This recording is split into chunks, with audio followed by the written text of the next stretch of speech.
देखो कहता है, आज तो नया चैप्टर है, समानांतर चतुर्भुजों और त्रिभुजों के क्षेत्रफल। नया स्टार्ट कर रहे हैं हम लोग आज। समानांतर चतुर्भुज के बारे में पढ़ लिए हैं, त्रिभुज के बारे में भी बहुत पहले पढ़ चुके हैं ना। आप पहले समझ लो, उसके बाद नोट करने का हम फुल समय देंगे, घबराओ नहीं। समानांतर चतुर्भुज के बारे में हम लोग पढ़ चुके हैं और त्रिभुजों के बारे में भी हम लोग पढ़ चुके हैं। सिर्फ इसमें वो नया चीज आपको क्षेत्रफल दिख रहा होगा। नया चीज क्या दिख रहा है? क्षेत्रफल। पहले समझ लेते हैं कि क्षेत्रफल होता क्या है, उसके बाद अपने आप समझ में आ जाएगा। क्षेत्रफल, मान लिया जाए हम कोई त्रिभुज लेते हैं, ठीक है, एक त्रिभुज है ये, इसमें हम पूछेंगे क्षेत्रफल, तो क्षेत्रफल क्या कहलाएगा? क्षेत्रफल का मतलब जो घेरा, जैसे मान लीजिए घेर दिए हम, तो कितना स्थान घेरे बउआ? इतना। जितना स्थान घेरेगा वही हमारा क्षेत्रफल कहलाएगा। मान लिया जाए त्रिभुज है तो ये पूरा इतना तो छेक लिया, लेकिन छेका ही पूरा इतना जगह छेक लिया है। छेक लिया कि नहीं छेक लिया है? यही पूरा हमारा क्या होगा? क्षेत्रफल। यानी कितना दूर है, कितना बड़ा है। जैसे मान लिया खेत है, एगो खेत कई कट्ठा है, 1 कट्ठा नाप लेते हैं, यानी उसका क्षेत्रफल जो है 1 कट्ठा है। कोई कहता है 1 डिसमिल है, तो उसका क्षेत्रफल 1 डिसमिल है। क्षेत्रफल मतलब इतना घेरल घारल, इतना हम 1 नापेंगे तो 1 के आएगा। आया बात समझ में? 1 कट्ठा रहेगा, 2 कट्ठा रहेगा, 5 कट्ठा, खेत की बात है। लेकिन यहाँ चतुर्भुज में वो ई जो चारों तरफ से हम घेर दिए और जो स्थान घेराया इतना गो, वही हमारा क्या कहलाता है? बात समझ में आ गया कि नहीं आ गया? जैसे त्रिभुज हम लोग पढ़े थे, तो देखो त्रिभुज में पढ़े थे वो, तो इसमें क्षेत्रफल कौन होगा? ये बीच वाला जो घेराल है वही। ये नहीं कि ई लाइन तो घेरल है, जे है, ये परिमाप हो जाएगा। परिमाप मतलब चारों अरिया के जोड़, 3 अरिया के जोड़, है ना। परिमाप मतलब इससे घेरे हैं हम, और जो जगह घेरा गया वो क्षेत्रफल कहलाएगा। बात समझ में आया कि नहीं आया? जिससे घेरे वो परिमाप कहला जाता है, और जो घेरा गया क्षेत्रफल। वो हम मान ले हम फोर्स से घेरे तो सैनिक कहलाता, लेकिन जो घेराया पाकिस्तान देश को घेर लिया, या उनका घरवा को छेकले है, यानी घर को घेर लिया, तो घर उसका एरिया में रहेगा, क्षेत्रफल कहलाएगा। क्षेत्रफल का स्पेलिंग होता है एरिया। आया बात समझ कि कितना एरिया में है वो। नहीं पूछे, जैसे तुम लोग खेत जाते हो तो कहते हो ना आज चल आ जाना बैना पर, तो बैना पर क्या है? एक एरिया का नाम है, यानी उस क्षेत्र को हम क्या कहते हैं? बैना पर। बैना पर कोई भी अपना अपना गांव का होता है ना, पार पैन, कोई एक पैन है उसके पार जाओ, यानी उसके पैन के पार जितना भी भूमि है सब उधर पार पैन कहलाएगा, यानी उस एरिया का नाम पार पैन हो गया। तो एरिया समझ में आ गया? क्षेत्रफल मतलब एरिया, इंग्लिश वर्ड। अब क्षेत्रफल समझ में आ रहा होगा कि क्षेत्रफल क्या है, अभी समझ में आ गया इत्मीनान से। समानांतर चतुर्भुज के बारे में तो पहले ही समझ चुके हैं हम लोग कि उसकी चारों भुजा समानांतर होती है, सम्मुख कोण बराबर होता है, सम्मुख भुजा बराबर होता है, उसके विकर्ण समद्विभाजित करते हैं। ये सब तो सब पढ़ लिए हैं। अब बात आई त्रिभुज। त्रिभुजों के बारे में पढ़ चुके हैं हम। त्रिभुज के तीनों कोनों का योग 180 डिग्री होता है। त्रिभुज सर्वांगसम होते हैं, और सर्वांगसम कैसे होते हैं सब पढ़ चुके हैं हम लोग। अब थोड़ा सा हम सर्वांगसम के प्रति थोड़ा सा 1 मिनट डिटेल्स देते हैं ताकि आप लोग को समझ में आ गया। क्षेत्रफल क्या समझ में आ गया ना? अधिकृत क्षेत्र। अधिकृत क्षेत्र मतलब जो घेरा गया वो क्षेत्र को हम क्षेत्रफल कहते हैं। बात समझ में आ रहा है? ठेठ भाषा में जो घेर दिए हम, घेराया जितना जमीन वो हमारा क्षेत्रफल कहलाएगा। कोई दिक्कत नहीं ना? चलिए, तो अब थोड़ा सा हम लोग त्रिभुज के बारे में क्लियर कर लेते हैं। त्रिभुज से क्लियर हो जाएगा हम लोग को सारा फिगर, ठीक है। अभी देखो, उसके बाद थोड़ा थोड़ा क्या क्या प्रमेय पढ़ना है, 2-3 गो प्रमेय पढ़ना है, 3-4 गो प्रमेय पढ़ करके फिर आपको चैप्टर में आ जाना है। अब धीरे धीरे आसान होते जाएगा, क्योंकि आप लोगों को बहुत चीज़ पढ़ा हुआ है। अब मेन चीज़ तो पढ़ के निकल चुके हैं, है ना। तो आप लोगों को धीरे धीरे क्या होगा, आसान होते जाएगा। मान लिया जाए, आप बताइएगा ABC, एक त्रिभुज लिए और एक त्रिभुज हम और ले लेते हैं, ठीक है। अभी फिलहाल आप लोग को हम पढ़ाए हैं ABC, इसका मान लिया नाम देते PQR। बताइए ये दोनों सर्वांगसम कब होता था? सर्वांगसम का मतलब हम बताए थे कि जब इसको उठाएंगे ढक लेगा, या इसको उठाएंगे ढक लेगा, तो आकृति हमारा क्या हो जाता था? सर्वांगसम। तो बताइए जब सर्वांगसम हो जाता था तो बताइए एकड़ एरिया जितना गो एकड़ एरिया, क्योंकि एक दूसरे को ढक रहा है। एरिया का मतलब जितना गो एकड़ क्षेत्रफल रहेगा, जितना गो एकड़ क्षेत्रफल रहेगा, रहेगा कि नहीं रहेगा। तो यहाँ से समझ में आ रहा होगा कि वो सर्वांगसम आकृति का क्षेत्रफल बराबर होगा, क्योंकि दोनों तो उतनी गो रहेगा। जैसे मान लीजिएगा वो गोल आकृति लेते इतना गो, एगो आगे इतना ही गो गोल रहेगा, तो इसको भी रखेंगे तो उतना ही जगह घेरेगा, और इसको भी रखेंगे तो उतना ही जगह घेरेगा। यानी सर्वांगसम आकृति का क्षेत्रफल बराबर हो। बात समझ में आ रहा है कि नहीं आ रहा है। जैसे हम अभी इसको हम सर्वांगसम ए बी सी सर्वांगसम त्रिभुज पी क्यू आर, जब सर्वांगसम हो गया तो इसका एरिया भी क्या होगा, बराबरे होगा। बात समझ में आया कि नहीं आया। यानी दो सर्वांगसम आकृति का क्षेत्रफल बराबर होता है, चाहे वो कोई सर्वांगसम आकृति हो, चाहे वो वृत्त हो, चाहे वो त्रिभुज हो, चाहे वो चतुर्भुज हो, चाहे वो कुछ हो, कोई आकृति हो। आइटे देखा, आइटा देखा ना, दो गो आइटा बराबर बराबर होता है। तो एक गो आइटा जितना जगह घेरता है जितना दूसरा को आइटा जगह घेरता है कि नहीं घेरता। तो आपको समझ में आ रहा होगा कि दो गो सर्वांगसम आकृति हम लोग पढ़ चुके हैं। तो सर्वांगसम आकृति में जब दो गो आकृति सर्वांगसम हो तो कंफर्म समझ जाएंगे कि उसका एरिया क्या होगा, बात समझ में आया ना। अब एरिया को लिखते कैसे हैं, त्रिभुज का तो नाम ABC दे दिए, लेकिन इसके एरिया को लिखेंगे एरिया ऑफ ट्रायंगल। इसको ट्रायंगल बोलते हैं इंग्लिश में, एरिया ऑफ ट्रायंगल ABC। इसको पढ़ते हैं एरिया ऑफ, एरिया लिखा इसका मतलब क्षेत्रफल, ये AR लग गया ना, इसका मतलब इसका क्षेत्रफल के बारे में बात हो रहा है। बात समझ में आ गया ना। यानी AR लिखा गया,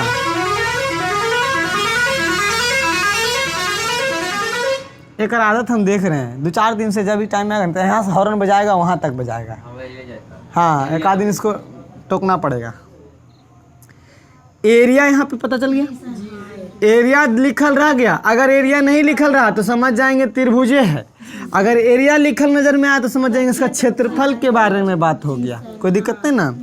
अब बराबर होता है, जैसे ही सर्वांगसम हो गया तो वो क्षेत्रफल तो बराबर होगा, एकड़ क्षेत्रफल भी बराबर होगा। तो क्षेत्रफल के बात किए तो एरिया ऑफ ट्रायंगल PQR, कोई दिक्कत।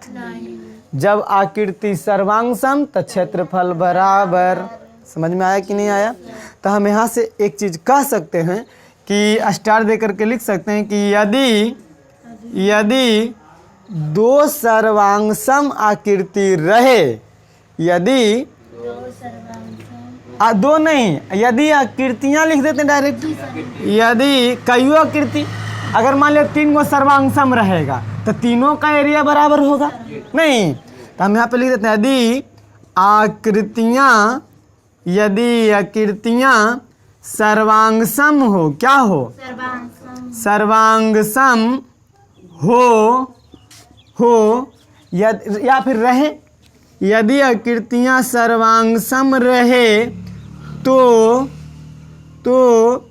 उसका या तो उस आकृति का क्षेत्रफल भी बराबर होगा, नहीं ऐसा बोल सकते हैं। तो उस आकृतियां का क्षेत्रफल भी बराबर होगा। एक चीज समझ में आ गया, बराबर होगा। ये चीज में कोई दिक्कत है इसमें किसी को दिक्कत नहीं ना है। अब इससे थोड़ा परमे की ओर आगे बढ़ेंगे। बस ध्यान रखना है कि 2 गो जब सर्वांगसम आकृति रहेगा तो उसका क्षेत्रफल 3 गो सर्वांगसम रहेगा, तीनों का क्षेत्रफल बराबर। 4 गो सर्वांगसम रहेगा, चारों का क्षेत्र। जैसे मान लीजिए इस क्लास का बोर्ड और उस क्लास का बोर्ड सेम है, बराबर है, सर्वांगसम है। इसको भी रखेंगे तो ढक लेगा और उसको भी रखेंगे तो क्या करेगा, ढक लेगा। अच्छा, आज ही बार हल्ला करेगा ना, छुट्टा कहीं का माइक उक लेकर के आता है, जिंदाबाद मुर्दाबाद गिना गाना। तो बता, इसको आप अगर उठा के ले जाएंगे ओकरा पर तो ढक लेगा, और उसको लाएंगे तो ढक लेगा। तो जितना ये स्थान घेर रहा है उतना वो, यानी एरिया दोनों के बराबर। तो सर्वांगसम तुरंत याद हो जाना चाहिए। अब दिमाग में सिर्फ ऐसे सर्वांगसम आकृतियां का क्षेत्रफल भी, कोई दिक्कत नहीं ना। सर्वांगसम आकृति का क्षेत्रफल क्या होगा, बात समझ में आया यहाँ तक। चलिए यहाँ तक नोट कीजिए, आगे हम लोग चलते हैं प्रमेय में। किताब के अनुसार हम समझा देते। देखो बाबा, इसको हम पूछेंगे अभ्यंतर। अभ्यंतर के मतलब अंदर वाला भाग, अंदर वाला भाग जी। अभ्यंतर। अभ्यंतर मतलब त्रिभुज के अंदर वाला भाग को अभ्यंतर कहेंगे। अब बाह्य भाग तो बाहर वाला भाग को बाह्य भाग कहेंगे। ये सब तो पहले से आप लोग को समझल है।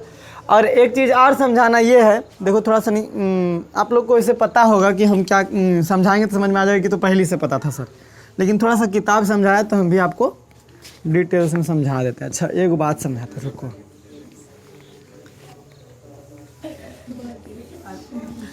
अभी वो चीज़ समझिएगा। देखो बाबू, आप शांत हो जाओ। देखो हम लोग क्या करेंगे, यहाँ पे मान लिया जाए कि ये त्रिभुज है, ये क्या है, इसका मान लिया हम ये 5 क्षेत्रफल है, 5 सेंटीमीटर स्क्वायर क्षेत्रफल है इसका, और इसका भी 5 सेंटीमीटर स्क्वायर क्षेत्रफल है इसका, मान लेते हैं। स्क्वायर स्क्वायर बोले सर, स्क्वायर काहे लगी लगे हो, कह सकें ना, तो क्षेत्रफल में स्क्वायर लगबे करता है, नहीं तो स्क्वायर हटाइए, छोड़िए स्क्वायर ना, 5 सेंटीमीटर आते हैं, थोड़ा सा समझिए ना, थोड़ा थोड़ा बस ठेठ से समझना है, क्षेत्रफल स्क्वायर मतलब नहीं रखिएगा, ठीक है। अब समझिए, तो ई बराबर दोनों तो क्षेत्रफल बराबर है बाबू। अगर मान लिया जाए एगो हम चतुर्भुज ऐसा बना देते हैं, ठीक है, अभी समझिएगा, इसका 7 है मान लेते हैं, या फिर इसका 3 है, चलिए मान लिए 3 है। अब हम इस त्रिभुज में इसको जोड़ेंगे, तो बताइए जोड़ेंगे कैसे, कहेंगे सर जोड़बे कैसे रहा। अगर मान लीजिए हम इसको जोड़ना चाहेंगे तो इसको क्या करेंगे, सीधा करेंगे और यहाँ ला के सेट कर देंगे, तो ऐसे आ जाएगा, नहीं आ जाएगा, ऐसे टेढ़ा करके ऐसे ला लेंगे, तो यानी अब ये क्षेत्र जो है इतना गो हो जाएगा। बात समझ में आ रहा है ना। यानी इस आकृति में मान लिया जाए, इस फिगर में इसको हम जोड़ दिए तो ये तो मिल करके 5 यहाँ 3 यहाँ 8 हो जाएगा।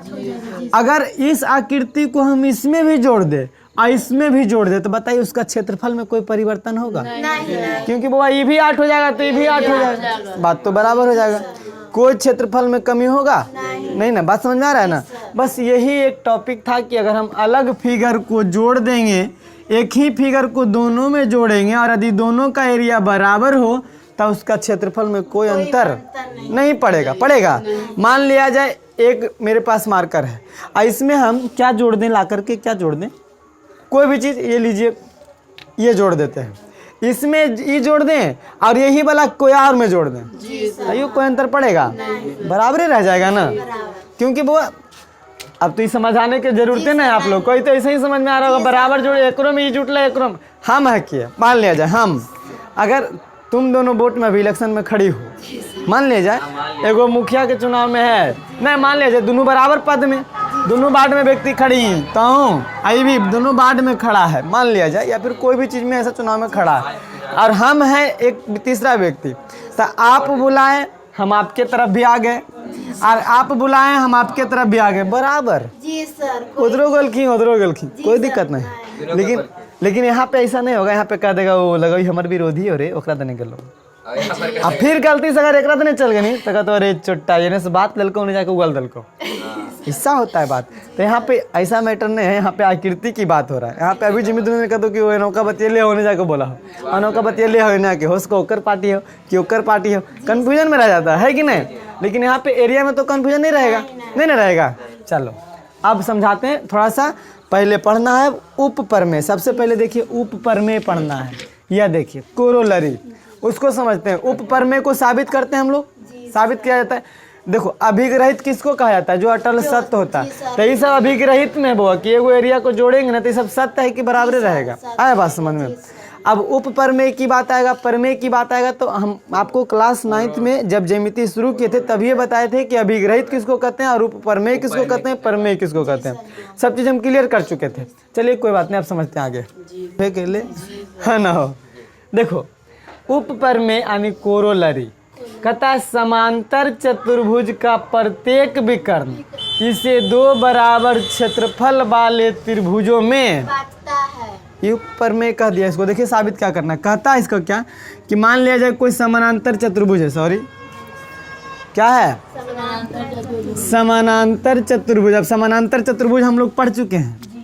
मान लिया जाए कोई समानांतर चतुर्भुज है जी, लो ये चतुर्भुज बना दिए बाबू, समांतर चतुर्भुज। अब समझ लो, उसके बाद लिखा लिखी करना, पहले समझ लें, पूरा लिखे का मौका दो बदम, एक कहूनी के अन्य समझ में तो दिक्कत हो जाती बाबा।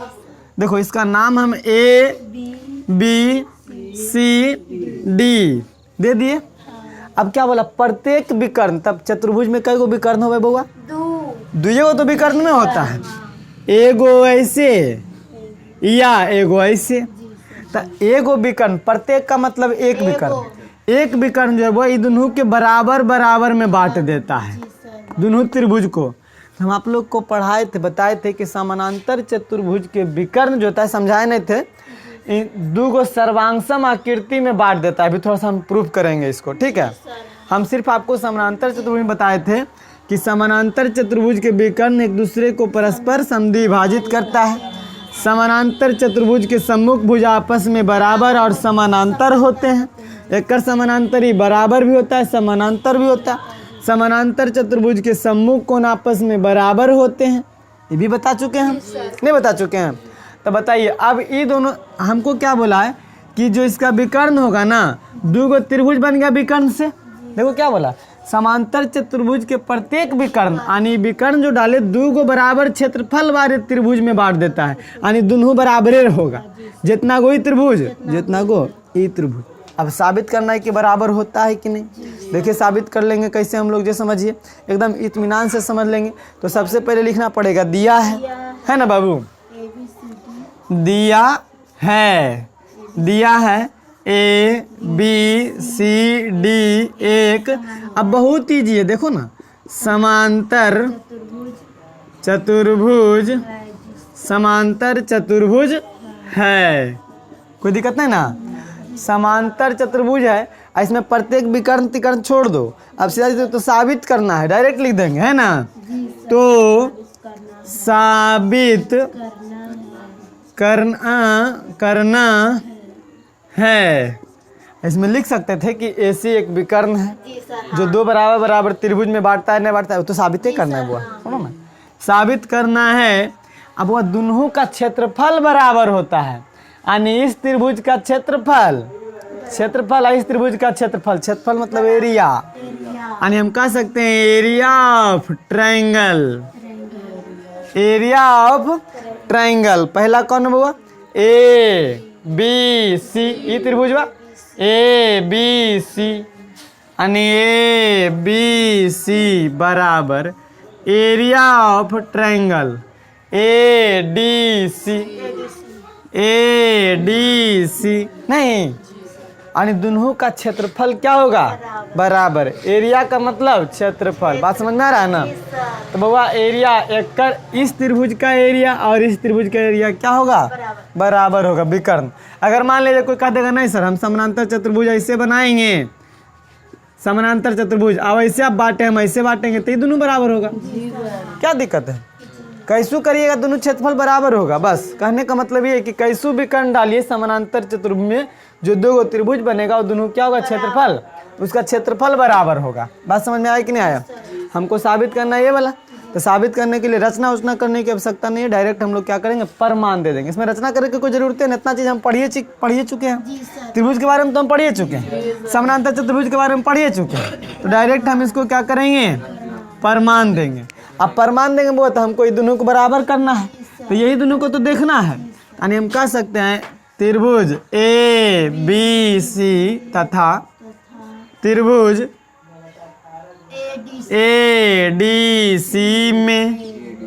अच्छा बताओ, हम लोग अभी पढ़े कि दो को जब सर्वांगसम हो जाएगा, यानी एक दूसरे को ढक लेगा, तो समझ जाएंगे कि दोनों का क्षेत्रफल क्या है, तो पहले दोनों को सर्वांगसम कर देते हैं।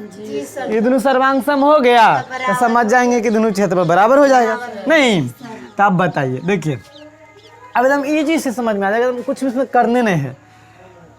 ए डी बराबर बी सी हम लिख सकते हैं, ए डी बराबर बी सी काहे कि एबीसीडी समानांतर चतुर्भुज है, और समानांतर चतुर्भुज के सम्मुख भुज आपस में बराबर होते हैं। तो जितना गोई बात समझ में लो कि नहीं लो।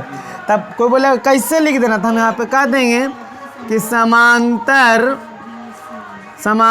चतुर्भुज के सम्मुख भुजा बराबर होते हैं, बराबर होते हैं।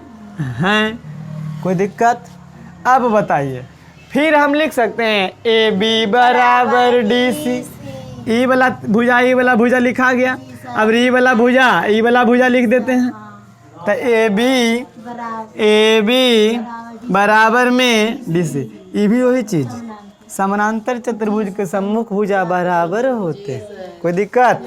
अब बताइए, ये ए सी जो है दोनों में है, इसमें भी है, इसमें भी है। तो हम कह सकते हैं ए सी बराबर ए सी उभय निष्ठ। कोई दिक्कत? उभय निष्ठ बहुत, देखो तो तीनों भुजा बराबर, तो त्रिभुज सर्वांग सम एस एस एस से, यानी भुजा से पढ़ाए हम। तो हम कह सकते हैं त्रिभुज ए बी सी सर्वांग सम हो गया त्रिभुज ए डी सी। कैसे? एस एस पढ़ चुके पर में हम लोग। हाँ, जब हम अभी पढ़े हैं कि जब दो गो आकृति सर्वांग सम हो तो एरिया भी बराबर होता है। पढ़े कि नहीं पढ़े? तो हम यहाँ पे लिख सकते हैं हम जानते हैं, या फिर लिख सकते हैं दो सर्वांग सम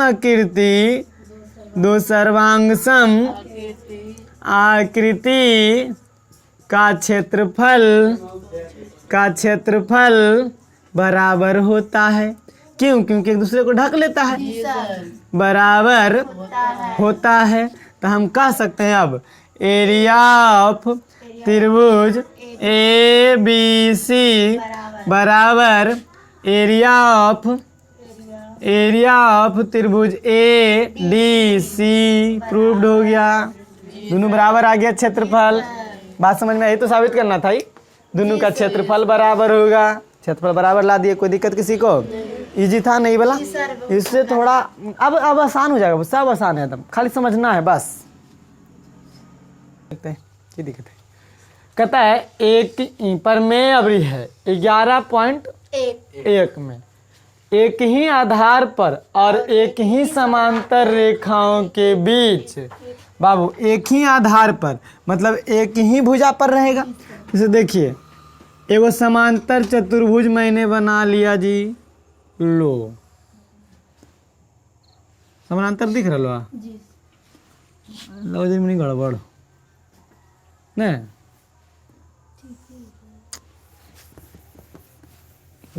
हटा, फिगर में देरी पेरी हो जाता हो बनावे में। चलो, समांतर चतुर्भुज हमने बना दिया, ठीक।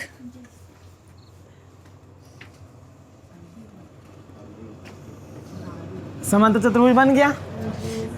अब बताइए, समांतर चतुर्भुज कहता है एक ही आधार पर और एक ही समांतर रेखाओं के बीच। ये समांतर चतुर्भुज है बउआ, तो ये समांतर रेखा भी है। एकरा पर एगो नहीं बल्कि बीच स्थित समांतर चतुर्भुज है। के आधार पर? दो गो मान लेते, एगो आज चतुर्भुज पे बना लेते। देखिए इससे ए बी सी डी हो गया ये चतुर्भुज। देखिए एगो और त्रिभुज अगर हम बनाएंगे तो ऐसे बनेगा। ये वाला एगो चतुर्भुज भी तो समानांतर है। ये चतुर्भुज देखो, एगो ये वाला चतुर्भुज दिख रहा होगा जो पहले बनाए, एगो ये बाद वाला दिख रहा होगा। दो चतुर्भुज है और दोनों देखो एक ही आधार पर है, एकरे पर है, एक ही समानांतर रेखा के बीचे में है। बात समझ में आ रहा है कि नहीं आ रहा? दोनों त्रिभुज। तब कहता है दोनों चतुर्भुज, ई चतुर्भुज आई चतुर्भुज, ई चतुर्भुज और ई चतुर्भुज, दो चतुर्भुज इसमें है ना, दोनों को क्षेत्रफल क्या होगा? बराबर होगा। यही हमको क्या करना है? साबित करना है। मान लीजिए इसका नाम देते पी, यहाँ पे क्यू। देखिए पहला चतुर्भुज कौन है? ए बी सी डी, पहला ही ना है। और दूसरा का है ए बी पी क्यू। दोनों का क्षेत्रफल क्या होगा? बराबर होगा। क्यों? क्योंकि दोनों एक ही आधार पर है और एक ही समानांतर रेखा के बीच स्थित है। बात समझ में आया कि नहीं आया? तो दोनों का क्षेत्रफल क्या होगा? बराबर होगा। चलिए तब हम इसको साबित कर लेते हैं, ठीक है। तो सबसे पहले लिखेंगे कि दिया है ए बी सी डी तथा दिया है ए बी सी डी तथा P Q, oh A B P Q, A B P Q दो समांतर चतुर्भुज है। दो समांतर चतुर्भुज है। दो समांतर चतुर्भुज है ना बुआ? दो को क्या है? समांतर चतुर्भुज है जो एक ही आधार ए बी है ना बुआ? जो एक ही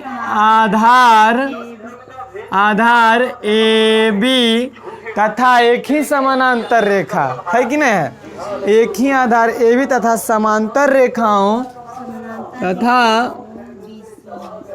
समांतर रेखाओं ए बी और क्यू सी। समांतर रेखा पूरे न होगा ये रेखा। देखो दो समांतर, एक ही समांतर रेखा यानी ए बी और क्यू सी दो समांतर रेखा के बीच है कि नहीं है? यानी समांतर रेखाओं ए बी तथा क्यू सी के बीच स्थित है। यहाँ तक किसी को कोई दिक्कत नहीं ना? ये तो जे देल है वही लिखा लिया है कि नहीं है? तो साबित करना है, तो साबित करना है। बाबू साबित हम इसलिए करें ना क्योंकि प्रमेय बोल दिया ऐसा होता है बराबर, तो हम लोग साबित करके देख लेते हैं होता है कि नहीं होता है कि नहीं? प्रमेय तो बोल ही दिया है, हम साबित करेंगे। क्या साबित करेंगे? कि दोनों चतुर्भुज का एरिया जो होगा बराबर होगा। यानी एरिया ऑफ ट्रायंगल। अच्छा देखो समांतर चतुर्भुज है बुआ, बोला दो को समांतर, ये भी समांतर चतुर्भुज है, ये भी समांतर चतुर्भुज है। देखो अस्थित समांतर चतुर्भुजों का क्षेत्रफल, तो एरिया ऑफ समांतर चतुर्भुज को हम ऐसे भी बोलते पैरेललोग्राम, जीएम। ऐसा मतलब जीएम का मतलब समानांतर चतुर्भुज। ठीक है, तो पहले हम दे देंगे ए बी सी डी, अब बराबर में area of parallelogram A B P Q. बात समझ में आया? जैसे त्रिभुज में देते थे एरिया ऑफ ट्रायंगल, चतुर्भुज में देंगे ऐसा वाला चतुर्भुज का सिंबल। लेकिन जब समानांतर चतुर्भुज है तो इसको समझ जाएंगे, इसका मतलब समांतर चतुर्भुज है, चतुर्भुज नहीं है। पता है समझ में? इसका मतलब समांतर चतुर्भुज है। अगर सिर्फ ऐसे देवल रहेगा चार को भुजा बनावल तो चतुर्भुज है, समांतर नहीं है। बात समझ में आया कि नहीं आया? समांतर चतुर्भुज का ऐसे सिंबल पड़ता है। ठीक है, इसका मतलब हो गया कि कोची है समांतर चतुर्भुज है। दोनों चतुर्भुज जो है कैसा है? समांतर चतुर्भुज है, यही ना? तो साबित करना है area of parallelogram A B C D. पैरेललो का मतलब होता है समांतर चतुर्भुज ए बी सी डी। ये समांतर अगर खाली ऐसे लिख दीजिएगा तो चतुर्भुज कहला जाएगा, वो दिक्कत हो जाएगा। जो है वही लिखना है, क्योंकि यहाँ पे बोल दिया समांतर चतुर्भुजों का क्षेत्रफल, तो यहाँ पे तो समांतर चतुर्भुज लिखना पड़ेगा ना। बात समझ में आ रहा है कि नहीं आ रहा है? चलिए अब यहाँ तक समझ में आ गया तो हम साबित करेंगे। अब इसके लिए क्या करेंगे बाबू? प्रमाण देंगे। प्रमाण है ना देंगे? चलिए प्रमाण दीजिए। अब हम एक का एक की धीरे धीरे समझते चलेंगे हम लोग कौची कहा देता है। अच्छा बता तो हम इसमें ए डी समांतर बी सी लिख सकते हैं। देखो तो ए डी समांतर बी सी लिख सकते हैं। एकड़ समांतर ई, क्योंकि ए बी सी डी को समांतर चतुर्भुज है तो एकड़ समांतर ई तो रहबे करेगा। ए बी सी डी एक समांतर चतुर्भुज है, तो समांतर चतुर्भुज के सम्मुख भुज आपस में समांतर होता है और बराबर भी होता है। बात समझ में आ रहा है कि नहीं आ रहा है? हाँ, तो ए डी समांतर बी सी कैसे लिख दिए? क्योंकि ए बी सी डी क्या है? समांतर चतुर्भुज है। यहाँ पे हम लिख सकते हैं ए बी सी डी एक समांतर चतुर्भुज है। समांतर चतुर्भुज, कोई दिक्कत नहीं ना? ए बी सी डी ये क्या है? समांतर चतुर्भुज है। यहाँ तक तो कोई दिक्कत नहीं। बात समझ में आ गया कि नहीं आ गया? चलो अब बताते हैं ए डी समांतर बी सी। अब जरा क्या देखेंगे? अच्छा अब बताओ, समांतर चतुर्भुज के कोई तिर्यक रेखा काट देता है तो संगतिया कोण बराबर होता है? नहीं होता है? होता है कि नहीं होता? तो हम ऐसा लिख सकते हैं, इसमें कुछ लिख सकते हैं बी सी पी यानी ई कोण। देखो ना बुआ, एंगल बी सी पी बराबर एंगल ए डी क्यू। हाँ, एंगल ए डी क्यू कैसे?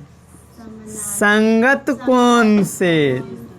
देखो समझाते हैं कैसे संगतिया कोण हुआ, जो समझिए। ये दोनों समांतर रेखा था, ऐसे एगो तिर्यक रेखा काटा, आई काटले है, तो ई कोण बराबर ई कोण संगतिया, ई कोण बराबर ई कोण संगतिया से। बात समझ में आ रहा है कि नहीं आ रहा? तो संगत कोण से हम लिख दिए, यानी इस त्रिभुज का ई कोण इस त्रिभुज का ई कोण बराबर हो गया।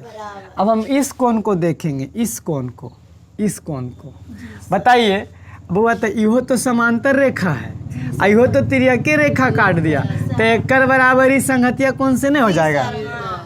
क्योंकि एकर संगतिया ही हो जाएगा, एकर संगतिया। बात समझ में आ रहा है कि नहीं आ रहा है? आ रहा है ना? तो हम बोल सकते हैं, देखो तो एंगल बीपीसी है ना, एंगल बीपीसी बोल सकते हैं, नहीं बोल सकते हैं सर? बीपीसी है ना, बोल सकते हैं। बीपीसी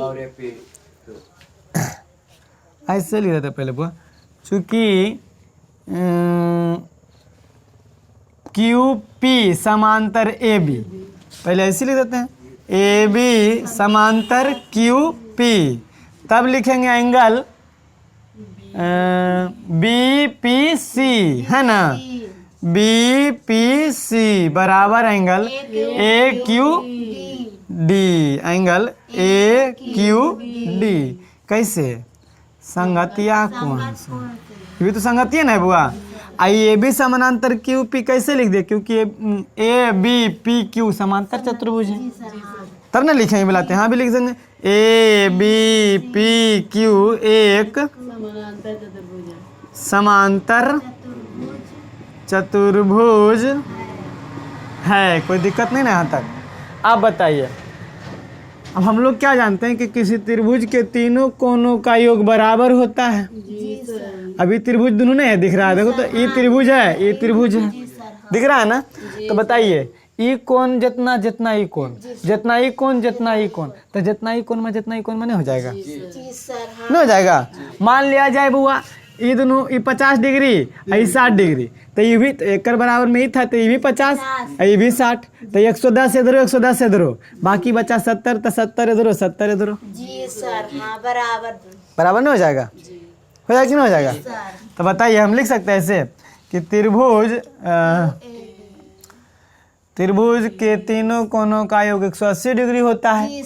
नहीं, त्रिभुज के तीनों कोनों का योग 180 डिग्री होता है। तो बताओ 180 डिग्री होता है, तो हम अब इसको लंबा में काहे लगी लिखे, डायरेक्ट समझा देते हैं कि एकर बराबर ही हो गया, एकर बराबर ही हो गया, तो कन्फर्म है कि एकर बराबर ही हो जाएगा। यानी angle A Q A D लिख दो direct, angle Q A D बराबर एंगल पी बी सी बराबर हो गया, क्योंकि 180 डिग्री होता है। तो बहुत जब एक जोड़ेंगे तो यो 17 आएगा, इहो जोड़ेंगे तो यो 17 आएगा। तो अब बताओ, हम एंगल सर्वांग समता पढ़े लिया हल, कौन कौन कौन कौन कौन कौन लगता है, नहीं बताए थे, ऐसे छोड़ो, नहीं बताए थे तो कोई बात नहीं। अब बताओ, इस त्रिभुज का तीनों कोण बराबर, इस त्रिभुज का तीनों कोण बराबर, तो तीनों भुजा भी बराबर, सॉरी तीनों कोण बराबर नहीं हुआ अभी, सॉरी, एकर बराबर ई, एकर बराबर ई, एकर बराबर ई। तो बताओ बुआ, हम कह सकते हैं ना, कौन कौन वाला परमानेंट पढ़ लिया है, एंगल नहीं पढ़ा है, लेकिन एंगल से भी दोनों त्रिभुज क्या हो जाएगा, सर्वांगसम हो जाएगा। और सर्वांगसम काहे ला कर रहे हैं, ताकि ये दोनों त्रिभुज जब बराबर आ जाएगा, सर्वांगसम होगा तो बराबर आ जाएगा। अब बराबर आने के बाद एकरा में ई वाला पूरा खेत जोड़ देंगे, और फिर एकरा में वाला पूरा खेत जोड़ देंगे, दोनों बराबर हो जाएगा, नहीं हो जाएगा? इसलिए हम दोनों को पहले क्या कर लेते हैं, सर्वांगसम कर लेते हैं, कोई दिक्कत नहीं ना। क्यू ए डी बराबर आ गया, ये वाला चीज BPC, B Q A D क्या ले आए हम, ठीक है, बी पी सी, तो यहाँ पे पी बी सी लिख ली रे, हाँ ठीक ठीक ठीक ठीक ठीक ठीक है लिखे हो। सी बी पी, इसको सी बी पी भी बोल दे सकते हैं, कोई दिक्कत नहीं। डी ए क्यू भी बोल सकते हैं, कोई दिक्कत नहीं। क्यू ए डी भी बोल सकते हैं, कोई दिक्कत नहीं। चलो अब दिक्कत नहीं है। अब हम लोग सर्वांगसम करेंगे दोनों त्रिभुज को, तो हम कह सकते हैं त्रिभुज, कौन त्रिभुज में हुआ, ए क्यू डी नहीं बोल सकते हैं त्रिभुज, चाहे हम त्रिभुज सी बी पी भी बोल सकते हैं, त्रिभुज सी बी पी तथा त्रिभुज डी ए क्यू में देखेंगे। अब हम एंगल वाला तो पर में पढ़ाए नहीं थे, नहीं तो अगर एंगल वाला पढ़ाते वो तो तीनों कोण बराबर हो गया तो त्रिभुज सर्वांगसम हो जाता। हम तो ए एस ए पढ़ाए हैं, एस एस एस पढ़ाए हैं, चलिए दो भुजा बराबर कर देते हैं, कोई बात नहीं है। तो हम लिख सकते हैं, बताओ तो, कि ए डी बराबर बी सी, ए डी बराबर में ए डी ए डी बराबर में बी सी। कैसे? समांतर चतुर्भुज के सम्मुख भुज आपस में बराबर होते हैं। समानांतर भी होता है, बराबर भी होता है, हम लोग पढ़े हैं ना। तो यहाँ पे कोई पूछेगा कैसे, तो हम कह सकते हैं समांतर चतुर्भुज के सम्मुख भुजा से, सम्मुख भुजा से, सम्मुख भुजा बराबर होता है इसलिए बराबर लिख दिए हम। ए डी बराबर क्या लिख दिए बउआ, बी सी। अब बताओ हम ई कोण के बराबर ई कोण लाए हैं, आई ई की ले लिया है जी सर। नहीं, ई कोणमा के बराबर ई कोणमा, तो हम लिख सकते हैं बउआ, पहले ई नौका त्रिभुज में लिखे आई ए डी, अच्छा ए डी लिखे पहले नौका, तो नौका लिखे थे बी डी, तब लिख देंगे हम ई कोण को क्या लिख सकते हैं, क्यू ए डी भी लिख सकते हैं, क्यू ए डी, चाहे डी ए क्यू कुछ भी लिख सकते हैं। तो हम इसको डी ए क्यू कर सकते हैं ना, एंगल डी ए क्यू बराबर एंगल सी चाहे पी बी सी, ये तो लाए हैं अभी।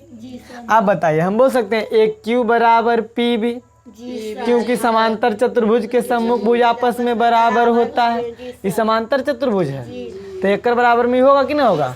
यानी हम बोल सकते हैं ए क्यू बराबर में बी पी, इसको भी बोल देंगे समांतर चतुर्भुज के सम्मुख भुजा से, समांतर चतुर्भुज के सम्मुख भुजा से। फारसी भाषा समझ में आ गया ना, तो बताओ देखो तो भुजा कौन भुजा, देखिए ना, ई वाला भुजा, ई वाला कौन भुजा, बीचे वाला कौन हो लेना, एक में वाला भुजा, ई वाला भुजा, बीचे वाला कौन, तो सर्वांगसम हो गया त्रिभुज। नहीं, यानी हम यहाँ पे अब इसको मिटाते हैं।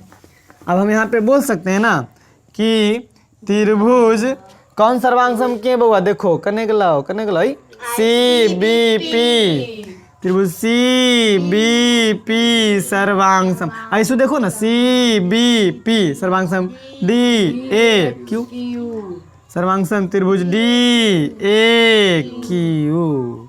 अब जब सर्वांगसम हो गया तो दोनों का एरिया भी बराबर।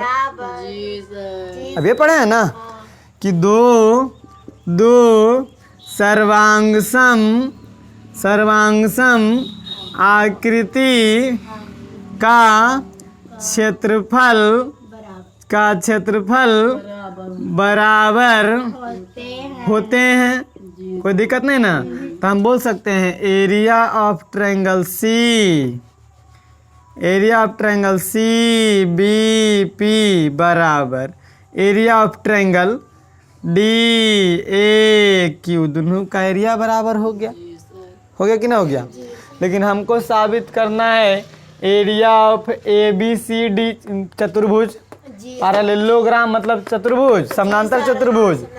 तो अच्छा आप बताइए, हमको समझाइएगा कि इस ए, यहाँ से ए बी सी डी है ना का ई चतुर्भुज देखिए, ई चतुर्भुज में देखने में हमको क्या लग रहा है कि बाबुआ हो, इहे वाला फिगरवा एकरा में जोड़ देंगे तो ई चतुर्भुज, ई त्रिभुज में ही जोड़ देंगे तो नहीं बन जाएगा ई चतुर्भुज, बन जाएगा कि नहीं बन जाएगा, बनेगा ना। तो हम इसको जोड़ देंगे एकरा में ई वाला, फिर एकरा में यही वाला क्षेत्र दोनों में जोड़ देंगे तो बराबर रहेगा कि नहीं रहेगा, बराबर रहेगा ना। क्योंकि वो ई दोनों क्षेत्रफल बराबर है, तो ई खेत एकरा में जोड़ देंगे और ये खेत एकरा में जोड़ देंगे तो दोनों तो बराबर ही रहेगा कि नहीं रहेगा।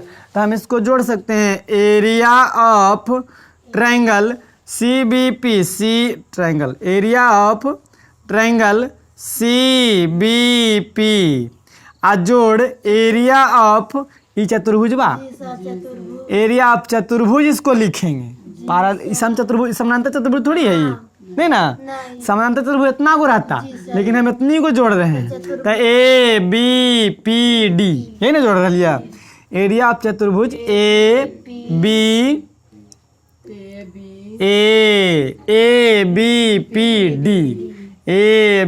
ABPD अब बराबर हो जाएगा, दोनों बराबर रहेगा। अब इसको जोड़ेंगे तब बराबर दोनों रहेगा, क्योंकि एकरों में यही जोड़े हैं एकरों में यही जोड़े तो दोनों तो बराबर रहेगा। तब बताइए, अब हम जोड़ देंगे एरिया ऑफ ट्रायंगल किस में जोड़ेंगे, DAQ में, आई एकरा में DAQ में यही वाला जोड़ देंगे, फिर तो बराबर रहेगा।